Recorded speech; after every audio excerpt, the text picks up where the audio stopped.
An exclusive Talk TV investigation can reveal that nearly 130 people every day are prosecuted for failing to pay their TV licence. The majority are some of the poorest people in Britain. Many face crippling health conditions. Tens of thousands of cases are trialled behind closed doors in secret courts, leading to renewed calls to scrap the licence fee altogether. Talk TV's Oliver Whitfield-Mirchich has this exclusive report for you. From watching legal dramas without a TV licence to being the centre of secretive court action.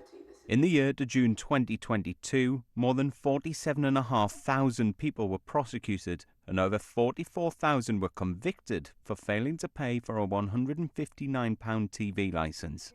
Many of them are the poorest, oldest and sickest people in our society. 70% are women, some are in their 80s and 90s. And all of them have been prosecuted under the controversial single justice procedure.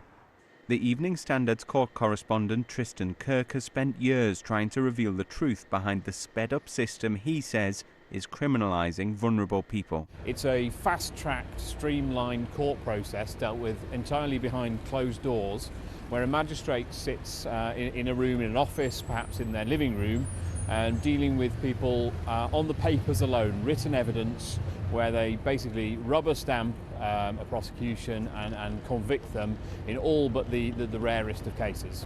Talk TV has obtained legal papers revealing how seriously ill people were still prosecuted despite writing statements to the courts to defend themselves.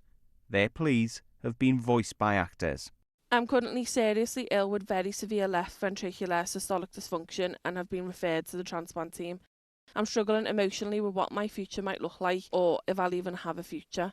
My husband has lost his job now and his income has dropped about £600 a month. I'm the main carer for my wife and children who all have mental health issues. I'm being treated for cancer myself, so I have a lot to deal with at the moment. Lord MacDonald is a former director of public prosecutions who says there is a conflict of interest in the BBC launching its own legal action.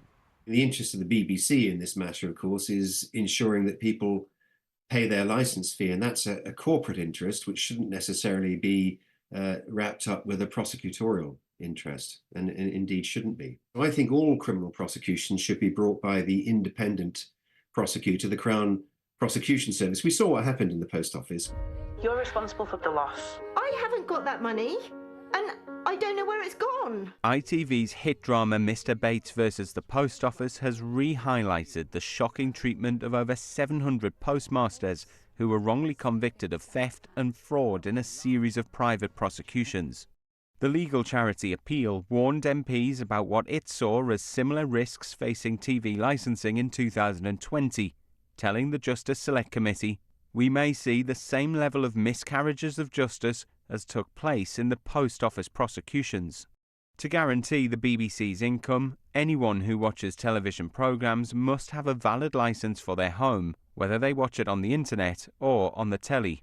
In December, the Culture Secretary Lucy Fraser said criminal prosecutions for not paying the TV licence fee was morally indefensible. I'm also concerned about the prosecution of people, and that is something that I have said I would look at in the Charter Review. In response, a TV licensing spokesperson said, TV licensing's primary aim is to help people stay licensed and avoid prosecution, which is always a last resort. It seems concerns over people being prosecuted by organisations will continue unless there is the political will to fix what appears to be a broken justice system. Oliver Whitfield-Mirchich,